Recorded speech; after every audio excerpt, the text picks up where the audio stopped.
Hello, my name is Desmond from TransSiP, and I'm here to show you our booth for IMS 2026.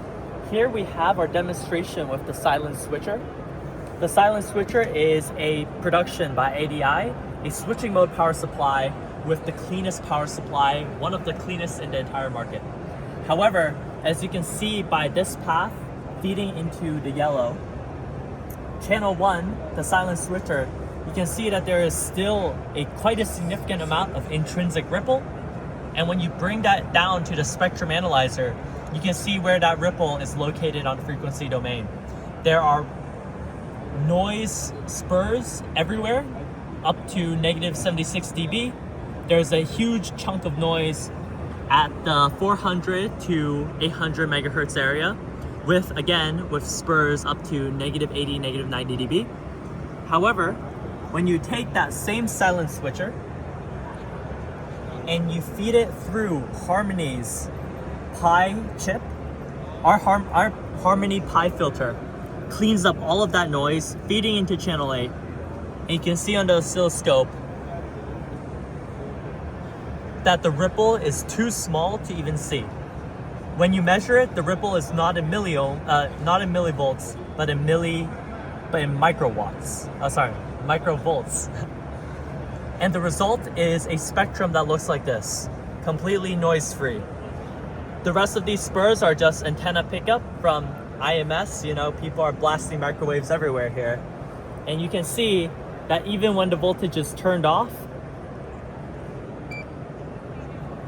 there is no difference in the noise spectrum, because this is the thermal noise floor of the device being generated at the moment. There we go.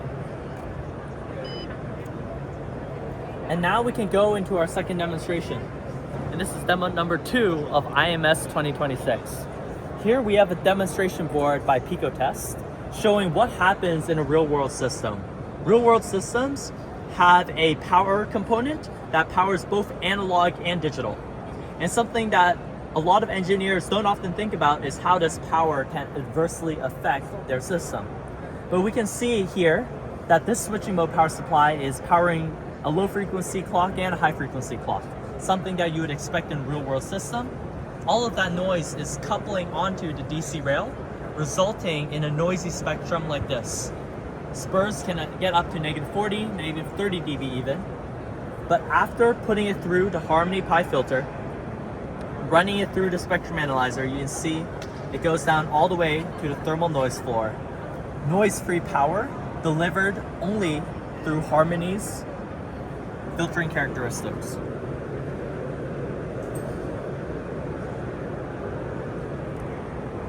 This is the power of the Harmony Pi filter. In that tiny area right here. And I can show you what that sort of looks like in the real world.